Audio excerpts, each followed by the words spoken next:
And in that space, I realized something. I realized that healing isn't about pretending that you're over it or pretending that you're fine. Because while you might be fine, it's really about allowing yourself to feel, to rest, to grieve, and to rebuild without rushing God's process and rushing into being fine. Hi, my friend, and welcome to the Bounce Back Black Woman podcast. I'm Dell, and with God's help, I've overcome some of the toughest trials in life that I could ever have imagined. Do you find yourself struggling to move beyond a heartbreak or a hardship, asking God, why me? Well, I'm here to help women just like you heal and build the resilience to overcome life's greatest trials. If you long for joy and confidence again, this podcast is for you. So grab your headphones and those hardships. Let's talk. Hey there, my friend, and welcome back to Bounce Back Black Woman, where we talk about healing, self-confidence, and resilience all through God's love. Now, if you've been following along, you know that we are in the middle of a powerful, new 4-part series that I've called Ruthless Intentionality. And last time, we talked about ruthlessly intentional honesty, which we learned is the courage to face your truth even when it's uncomfortable. And today, we're taking that honesty one step deeper, and we're diving into ruthlessly intentional healing. Because once you've told yourself the truth, and others who've needed to hear it, the next question becomes, what are you going to do with it? So we're going to talk about what it really means to be ruthlessly intentional about your own healing. Not waiting to feel ready, not waiting for closure, not waiting for them to apologize, but choosing to start right where you are. Now, I remember a season in my own life when life forced me into healing before I was ready to be there. You know that feeling when something ends and all you want to do is just move on, distract yourself, stay busy, and just not deal with it? But deep down, you know that God is whispering, be still. I need for you to actually feel this. After the breakup that I shared about in the last episode, I wanted to skip the painful part. And I told myself, I've cried enough. I'm fine. I can do this. But in all honesty, I wasn't fine. I was tired. I was sad. I was disappointed.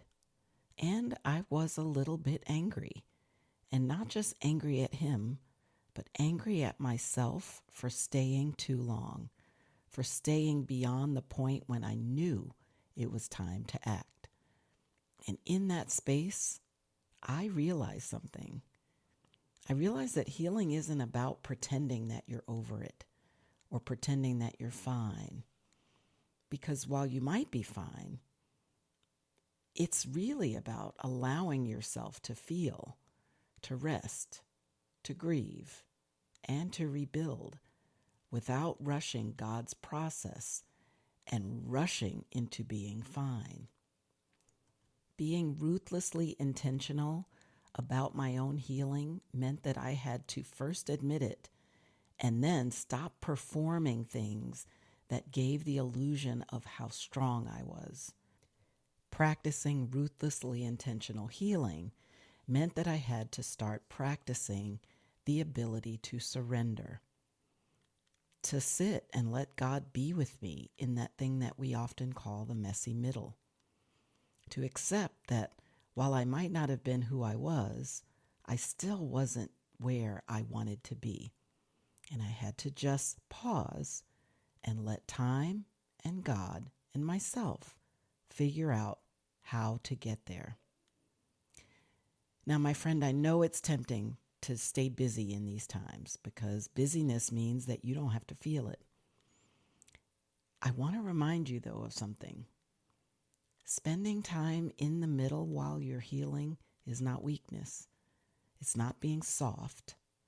It is actually work, and it is hard work. It is holy work, and it is healthy work. So let's break this down, because intentional healing shows up in 3 ways. The first one, it shows up by resting on purpose. Many of us are taught to work so hard that we sometimes think that rest is laziness. But rest is not laziness, my friend. It is obedience. In Matthew 11:28, Jesus says, "Come to me, all of you who are weary and burdened, and I will give you rest." Rest was the cure. So if you're exhausted, it may be because you're trying to do God's job instead of doing your own. Being ruthlessly intentional about your own healing means creating space to breathe, to cry, to sleep, to lounge, even if the world keeps moving at the crazy pace that it's moving. The second way that intentional healing shows up is by releasing the thing that's hurting you. Because you can't heal while you're holding on to the thing that's hurting you. That might look like forgiving, which can be tough but necessary for your own healing. Or it might mean stepping back some from the people, the patterns, or the places that keep reopening that wound. Have you ever had a cut that started to scab over, and then by accident or maybe even on purpose, you remove that scab, and guess what? Your healing had to start all over again. It's the same way with your emotional healing, my friend. Letting go isn't betraying yourself, isn't trying to convince yourself that it didn't happen or that you were wrong for being hurt. Letting it go is belief. It is belief that God has something better for you on the other side of that hurt. The third way that intentional healing shows up is by rebuilding with grace. You see, healing isn't about becoming who you were before the pain. Healing is about letting God create something new in you, a new version of yourself, factoring in the pain that you've gone through. Jeremiah 30:17 says, "I will restore you to health and heal your wounds." Restoration doesn't mean replacement. It means redemption. So you're not going backward, you're going forward. Before you can fully embrace healing, you have to know yourself. You've got to understand how you personally, individually, and uniquely heal best. And then have the confidence to honor that, even if it doesn't look like someone else's process. How many times have people said, what you need is a vacation? Because they would take a vacation in your place. But for you, the packing and the travel and the unfamiliar bed doesn't feel like it would be restorative to you.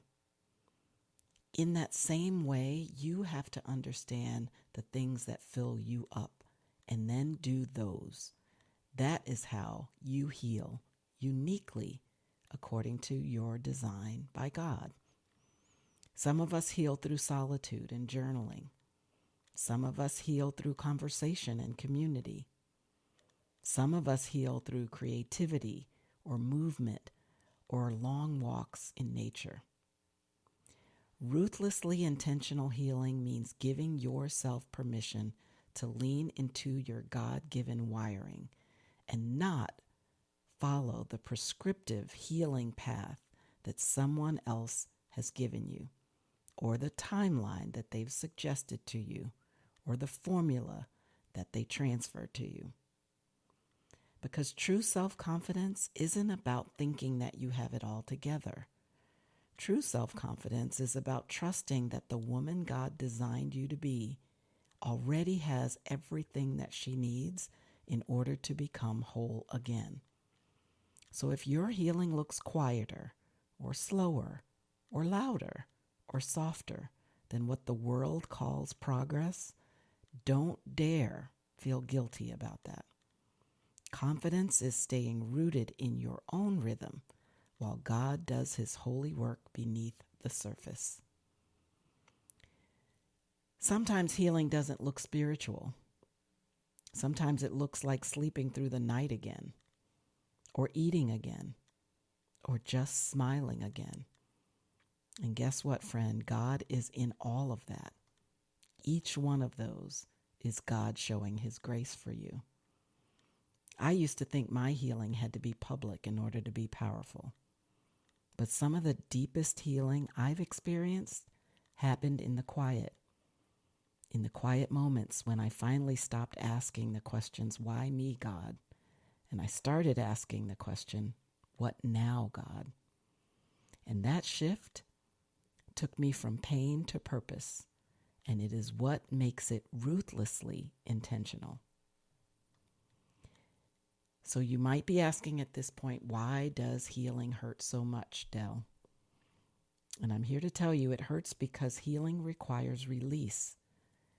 You're letting go of the stories that once gave you some kind of identity, even the broken stories. It hurts because you're shedding old versions of yourself that can feel like grief. But here's the truth, my friend. God can't fill hands that are still clinging to what's gone. You can't reach for him if you're holding such a tight grip on the pain that you felt. So know that letting go isn't the end of your story. It is actually the opening line of your next chapter. Now, you know I have a journal prompt for you because writing about it will release all sorts of things that you can never say out loud. So if you're in a season where you're healing, and your healing might feel slow or confusing, I want you to take the pressure off of yourself because you are not behind. You are right on time for everything that God is doing in you. So here's your journal prompt. Where is God asking me to rest, release, or rebuild in this season of healing? Let that question sit with you this week, and you might find your answer in that quiet rather than finding it in the chaos. And feel free to email me at hello@bouncebackblackwoman if you want to share, because I will always be here to cheer you on. Well, that's it for today, my friend.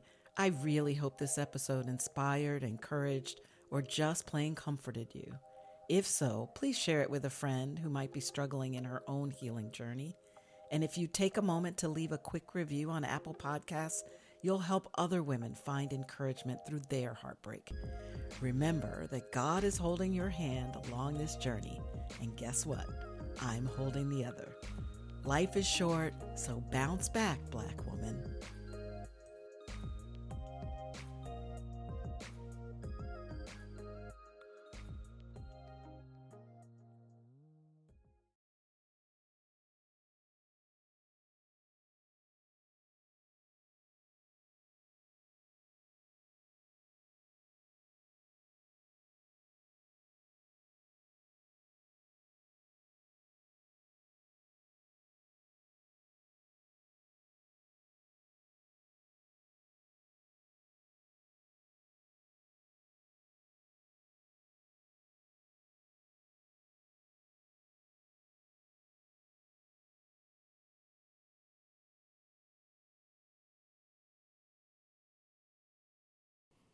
And so, my friend, that is today's episode of Bounce Back Black Woman.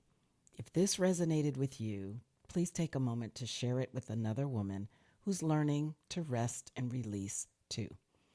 Make sure that you're subscribed so that you don't miss next week's episode in the series where we're going to talk about forgiveness. Because sometimes the hardest healing comes from letting go, not of what happened, but of what you expected. And until next time, remember, you are not broken. You are being rebuilt. So keep bouncing back and keep being ruthlessly intentional.